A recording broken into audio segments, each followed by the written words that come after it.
반갑습니다. 오늘은 열왕기하 6장 말씀을 함께 나누도록 할게요. 1절 말씀을 읽고 나누기 시작합니다. 선지자의 제자들이 엘리사에게 이르되 보소서 우리가 당신과 함께 거주하는 이곳이 우리에게 좁으니 우리가 요단으로 가서 거기서 아까 한 제목을 가져다가 그것에 우리가 거주할 처소를 세우사이다 하니 엘리사가 이르되 가라 하는지라. 아멘. 하나님의 사람이 문제를 해결한다 라는 제목이고요. 하나님의 사람이라는 단어를 묵상하는 하루가 되었으면 좋겠습니다. 열왕기하 6장 두 가지 사건을 소개하죠. 크게 보면 세 가지인데 저는 두 가지만 주목하려고 합니다. 엘리사의 한 제자가 도끼를 요단강에 빠뜨렸을 때 엘리사가 나뭇가지를 던져 넣어서 도끼를 떠오르게 한 사건. 금도끼, 은도끼 사건을 떠오르게 하죠. 그죠? 우리나라 동화잖아요, 동화. 아람왕이 보낸 군대를 도단에 사로잡아 사마리아로 데려갔다가 풀어준 사건이 소개되죠. 이 두 사건에서 주목할 것이 뭐냐? 열왕기 기자는 엘리사란 이름과 하나님의 사람이라는 이름을 번갈아 사용한다는 점이거든요. 엘리사가 하나님의 사람이 되었을 때 벌어지는 일들 속에서 얻을 수 있는 교훈이 뭘까? 저는 여기에 초점을 맞추려고 그래요. 5절 말씀을 읽어보면 한 사람이 나무를 벨 때에 쇠도끼가 물에 떨어진지라 이에 외쳐 이르되 내 주여 이는 빌려온 것이니다 하니 하나님의 사람이 이르되 어디 빠졌느냐 하며 그것을 보이는지라 엘리사가 나뭇가지를 베어 물에 던져 쇠도끼를 떠오르게 했다 이런 말이죠. 하나님의 사람이 도끼를 떠오르게 한다라는 거예요. 우리가 잘 아는 금도끼, 은도끼 여러분들 아이 키우면서 한번 읽어 주셨을 거예요. 그죠? 거기에 산신령 역할이 엘리사 역할이죠. 많은 나라의 이 이야기가 다양한 형태로 잔존하는 것 같아요. 도끼를 떠오르게 한 이죠. 되게 사소해 보일 수 있지만 성경에 의미 없는 기도는 하나도 없잖아요. 엘리사가 제자들과 함께 거하는 처소가 좁다고 느낀 한 제자가 요단가의 처소를 새로 짓자고 제안을 하거든요. 한 제자가 나무를 베던 중에 빌려온 도끼가 자루에서 빠져서 물에 빠져요. 그러니까 엘리사가 나뭇가지를 베어 물에 던져 도끼를 떠오르게 하는 내용이죠. 주목할 것은 6절인데 하나님의 사람이 이르되 이렇게 말하죠. 이 구절이 왜 중요한가 하면 여러분 이제 1절, 2절, 3절에 보면 엘리사의 이름을 그냥 엘리사라고 계속 소개를 해요. 엘리사, 엘리사, 엘리사. 근데 6절에서 하나님의 사람이라고 표현을 하죠. 그리고 그 뒤 이어서 또 뭐라고 말하냐면 엘리사라고 표현이 되어져 있거든요.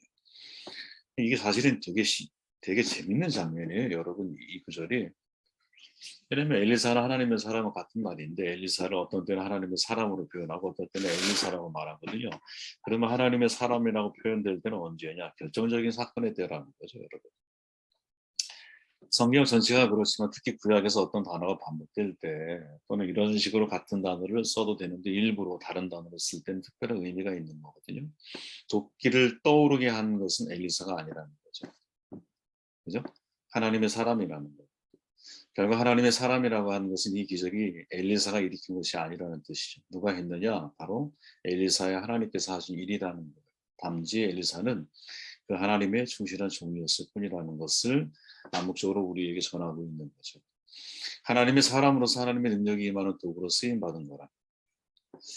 저는 저와 여러분들이 여러분 평소에는 우리의 이름대로 인생을 살 수밖에 없다고 봐요. 근데 어떤 결정적인 순간이 되었을 때는 하나님의 사람으로 쓰임받는 우리가 되어야 되지 않을까 이런 생각을 합니다. 크로노스 일반적인 시간을 살아가죠. 그러나 카이로스 그때 하나님의 특정한 결정적인 때가 있거든요. 그때 우리가 하나님의 사람으로 쓰임받을 수 있겠는가. 참 중요한 문제가 아닌가. 저는 항상 그런 꿈을 가지고 있어요. 하나님 평범하게 인생을 살아가지만 결정적인 순간에는 하나님의 사람으로 제가 쓰임받는 사람이 되기를 원합니다. 이런 마음이 있거든요. 자, 이 제자가 말하는 우리가 거주할 처소, 이 처소 이렇게 딱 들으면 떠오르는 여러분 이 이미지가 있죠. 교회 공동체를 상징하는 거거든요. 교회 공동체는 엘리사가 세우는 게 아니라는 거죠. 하나님이 세우신다. 정확히 표현하면 하나님께서 하나님의 사람을 통해 세워가시는 것이 무엇? 우리가 거주할 처소, 즉 교회 공동체라는 거죠. 사역은 여러분 사람이 하는 것이 아니라고 봐요. 또 목회를 다 마친 훌륭한 목사님들의 이야기를 들어보면 목회는 사람이 내가 하는 게 아니었습니다. 하나님이 하십니다. 이렇게 말을 하죠. 왜? 그리스도의 몸된 지체이기 때문에 하나님이 세우시는 거죠. 그렇게 하나님께 붙들린 사람이 되는 것, 또 하나님께 붙들린 사람만이 하나님이 거하실 처소를 세워갈 수 있다는 것, 이것을 우리가 잊지 말아야 한다고 봐요. 어떤 성경학자는 나뭇가지를 여러분 십자가를 상징한다고 말하기도 하거든요. 저도 비록 좀 알레고리한 해석이지만 일리 있는 말이라고 봐요. 우리가 절망적이고 답답하고 해결할 수 없는 문제, 십자가만이 유일한 열쇠이죠. 하나님의 사람은 문제 앞에 절망하지 않고 그 문제보다 더 큰 하나님을 신뢰하는 모습으로 표현되어져야 되는 거죠. 우리의 상식으로 쇠도끼는 당연히 물속에 가라앉아 있어야 되거든요. 그냥 하나님의 능력은 때로 이 자연이 하나님의 형상을 닮은 모습이라면 왜? 하나님은 나는 스스로 있는 자라고 고백하셨잖아요. 그 자연이라는 말 자체도 스스로 존재하는 거거든요. 하나님의 형상을 담아 만들어진 자연은 스스로 존재하는 힘이 있어요. 그러나 스스로 존재하는 하나님은 스스로 존재하는 능력이 있는 자연을 얼마든지 그 법칙을 뛰어넘어 존재하실 수 있는 거예요. 그러니까 우리의 삶에 사실 문제가 일어났다라는 것 되게 큰일일 수 있죠. 또 하나의 문제가 해결되면 또 다른 문제가 찾아오는 것, 이게 인생인데 이게 참 큰 문제일 수 있죠. 그러나 그 문제를 뛰어넘어서 해결할 수 있는 열쇠를 십자가 예수님이 가지고 있다는 사실을 절대 우리가 잊으면 안 된다고. 하나님의 사람이 이 문제를 해결하듯이 우리가 어떤 문제에 직면했을 때 우리 주변에 나를 위해서 하나님의 사람이 되어서 나를 도울 수 있는 사람들이 있다면 이게 얼마나 큰 어떤 뭐랄까요? 의미 있는 관계, 가치가 아닐까? 저는 교회라고 하는 공동체는 서로가 중요한 결정적인 순간에 내가 하나님의 사람이 되어서 상대를 도와야 할 공동체라고 저는 생각을 합니다. 어떤 분의 말처럼 교회는 지원 공동체다 이런 표현을 하잖아요. 지원, 뭘 지원할까? 그죠? 물론 우리가 구제를 도울 수도 있고 여러 가지를 도울 수 있을 거예요. 가장 이상적인 건 하나님이 내게 주신 은사를 통해서 사람들을 지원하는 게 제일 아름다운 모습이겠죠. 그리고 이보다 조금 더 나아간다면 바로 이 엘리사처럼 쇠도끼가 물속에 빠졌을 때 아무도 해결할 수 없어. 근데 엘리사가 아니라 하나님의 사람의 모습으로 그에게 다가가서 문제를 해결해주고 있다는 거죠. 이런 하나님의 사람이 되면 교회 공동체가 얼마나 아름답게 세워질 수 있지 않을까 생각을 해보게 되었습니다. 9절 말씀 읽을게요. 하나님의 사람이 이스라엘 왕에게 보내어 이르되 왕은 삼가 아무 곳으로 지나가지 마소서 아람 사람이 그곳으로 나오나이다 하는지라 이스라엘 왕이 하나님의 사람이 자기에게 말하여 방비하기가 한두 번이 아닌지라. 또 하나님의 사람이죠. 삼가 아무 곳으로 지나가지 마소서. 이거 여호람에게 지금 하는 말이거든요. 왜 아람 사람들이 거기에 이제 숨어 있다가 왕을 해할 그런 작전을 가지고 있다. 미리 이제 성령의 감동 주심이겠죠. 그죠? 영안이 열린 거겠죠, 소위. 그래서 그것을 가지고 아람 왕이 이스라엘을 정복하기 위해서 가지고 있는 전술을 알아낸 거죠. 그리고 그것을 어떻게 이제 여호람에게 알려줌으로 인하여 여호람이 계속 한두 번이 아니라 여러 차례 그것을 방기하는 모습으로 소개되고 있다는 거예요. 근데 이때 사용되어지는 단어 역시 엘리사가 아니라 무엇? 하나님의 사람이라고 하는 이름을 가지고 있다, 소개하고 있다는 거죠. 그러니까 우리가 쉽게 이야기해 보면 하나님의 사람은 영적인 안목으로 대비하고 있어야 한다는 세 가지 눈이 있다 그러잖아요. 육체를 밝게 하는 육안, 인생을 밝게 하는 해안, 영적인 안목을 가리키는 영안이죠. 보통 자연인은 육안이 있는 사람이에요. 그리고 천재적인 기질이 있는 사람, 해안이 있는 사람이겠죠. 근데 하나님의 사람은 어떤 사람이냐? 영안이 있는 사람이에요. 영적인 안목이 있는 사람이 시대를 분별하고 상황을 바르게 판단하고 또 미래를 대비하는 능력이 그를 통해서 주어질 수 있다라는 사실을 우리가 좀 믿어야 되지 않을까? 바울이 이런 말 하죠, 여러분. 육에 속한 사람은 하나님의 성령의 일을 받지 아니하나니 저희에게 미련하게 보이며 또 깨닫지도 못하나니 이런 일은 영적으로야 분별합니다. 신령한 일은 신령한 것으로 분별하느니라. 쉽게 말하면 진짜 신령한 영적인 일은 영적인 사람이 그런 일을 감당할 수 있는 거거든요. 그리고 또한 성령이 말하기를 영적인 안목, 영적인 분별력을 가지려면 어떤 것이 필요할까? 계시록 3장 18절에 보니까 내가 너를 고난하니 내게서 안약을 사서 눈에 발라 보게 하라. 성령의 안약이다 이렇게 표현을 하죠 보통 우리가. 성령의 안약을 뭐라고 우리가 이해하는 게 좋을까?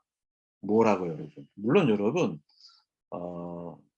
이제 여기에 나타난 엘리사가 예를 들어서 사안의 눈을 뜨게 하듯이 우리로 하여금 우리의 육안을 가지고 세상을 새롭게 보게 하는 건 역시 성령의 역사요, 성령의 안약이라고 우리가 이해할 수 있겠지만, 이런 신비적인 누미노제 현상을 경험하는 사람들은 정말 몇 명 안 되거든요. 그죠? 없다는 게 아니라 하나님 그렇게 행하시지 않는다라는 게 아니라 그런 경험을 갖는 사람은 너무나 특정한 소수라는 거예요.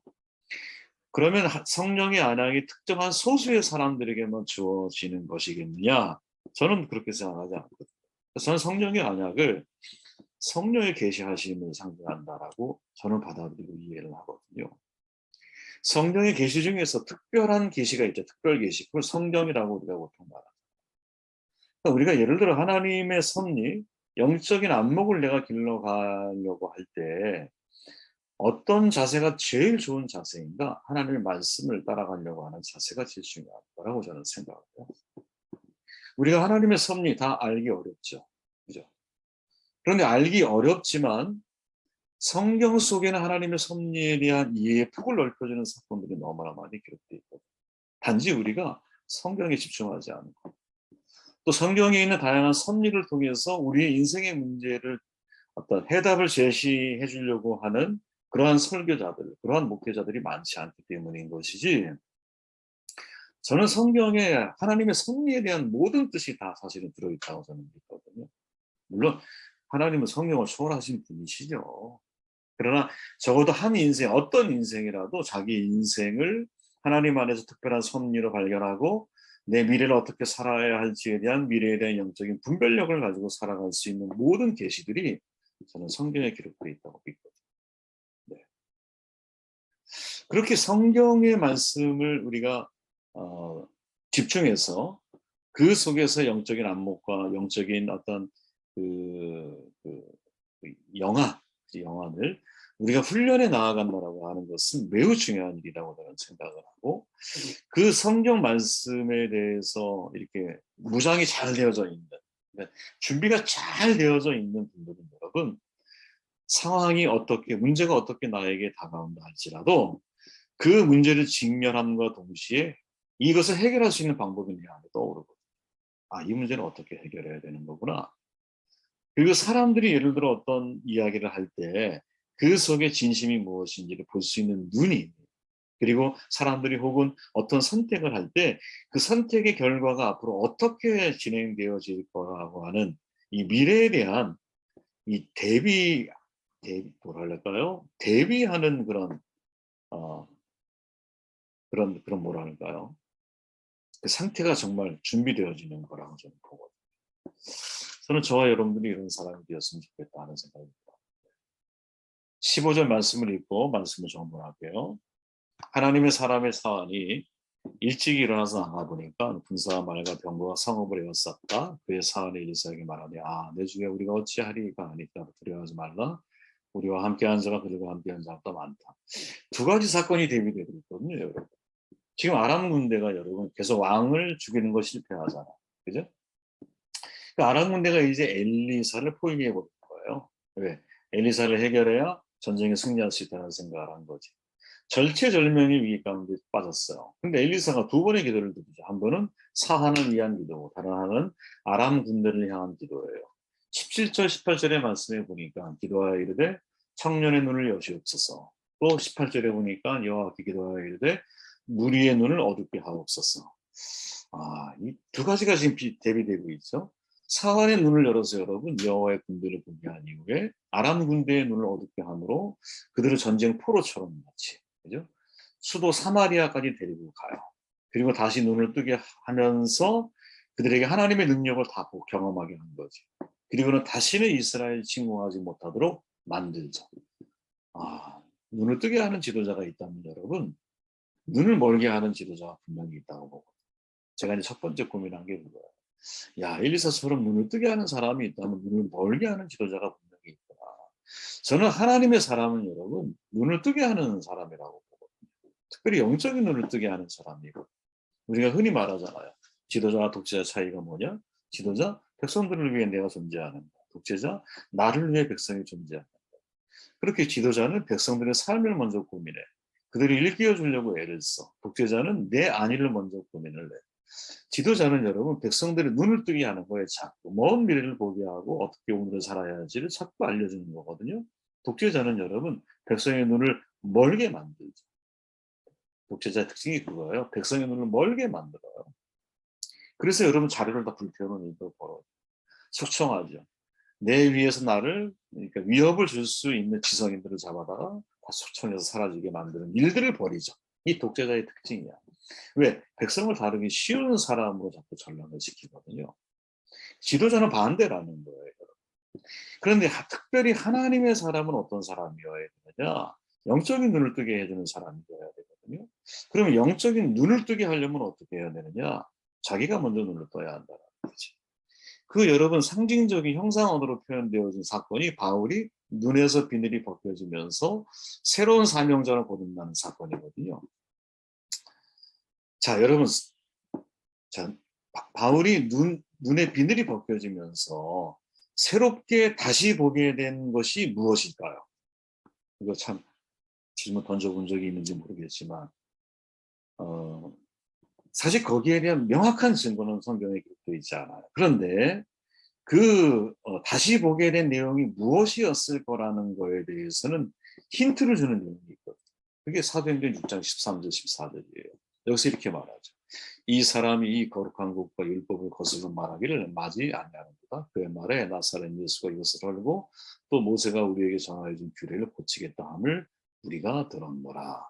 이게 지금 이제 우리가 잘 아는 스데반 사건이에요. 그죠? 이 사건으로 스데반이 죽죠. 근데 이 속에 누가 사실은 포함되어 있어요? 사울이라고 하는 바울의 과거의 모습이 여기에 소개되어 있죠. 그죠? 근데 여기 세 개가 나와요. 뭐냐? 이 거룩한 곳, 성전을 가리켜요. 모세가 전해진 규례, 율법을 가리켜요. 그리고 나사렛 예수라고 하는 이 세 가지 단어. 실은 여러분 유대인의 입장과 크리스천 입장이 너무나 달랐는데 그 다른 것 중에 핵심을 뽑으라고 한다면 이 세 가지예요. 더욱이 철저한 율법주의자였던 바울에게 있어서는 여러분 성전과 율법 그리고 나사렛 예수에 대한 시각은 너무나 분명했거든요. 건물로서의 예루살렘 성전을 가리키는 솔로몬의 성전을 가리키는 구원을 위한 율법이 분명히 맞는 거. 지금 성전을 헐라라고 말하고 있는 이 나사렛 예수는 하나님을 모독하는 존재로서의 나사렛 예수거든요. 그런데 비늘이 벗겨진 이후에 사도 바울은 어떤 시각을 제시하고 있느냐? 고린도서에 보니까 너희는 너희가 하나님의 성전인 것과 하나님의 성령이 너희 안에 계시는 것을 알지 못하느냐 이렇게 바뀌죠. 로마서에 보니까 복음에는 하나님의 의가 나타나서 믿음으로 믿음에 이르게 하나니 기록된 바 오직 의인의 믿음으로 말미암아 살리라 이렇게 바뀌죠. 빌립보서에 보니까 너희 안에 이 마음을 품으라 그리스도 예수의 마음이다. 그는 근본 하나님의 본체시지만 하나님과 동등됨을 취할 것으로 여기지 아니하셨다. 이렇게 말하죠. 그러니까 건물로서의 성전이 아니라 그리스도의 몸으로서의 성전. 붙박이가 아니라 움직이는 성전인 것이죠. 생명 없는 건물이 성전이 아니라 생명 있는 너 자신이 성전이라고 했죠. 완전히 바뀐 거죠. 시각이 달라진 거예요. 율법을 통한 구원이 아니에요, 여러분. 율법은 여러분 초등학교 그런 뭐라 그래요. 과외 선생님 정도의 수준인 거예요. 그냥 죄를 알게 하는 여러분 수단입니다.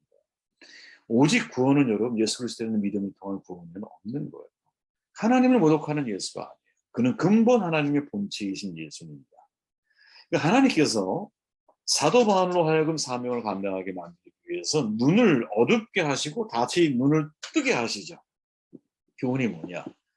내가 타인의 눈을 뜨게 하려면 여러분 내 자신이 먼저 눈을 떠야 된다는 거지. 장님이 봉사를 인도할 수는 없잖아. 눈을 어떻게 뜨게 하느냐? 여호와께 기도하여 이르되 원하건대 저 무리의 눈을 어둡게 하옵소서. 아멘. 기도죠, 기도. 기도. 주님이 하셨던 말씀과 똑같아요. 항상 기도하며 깨어 있으라 하십니다. 아멘. 기도를 통해서 우리의 시각의 눈이 정말 깨어있는 사람의 눈으로 변화되는 축복이 우리 가운데 있어야 되지 않을까 이런 생각을 하게 됩니다. 저는 여러분 세 가지 말씀을 함께 나누겠습니다. 하나님의 사람이라고 표현되어진 결정적인 순간 이 결정적인 순간이 우리에게 전하는 교훈이 뭘까 하는 말씀을 함께 나누었습니다. 말씀 듣고 기도하시고 제가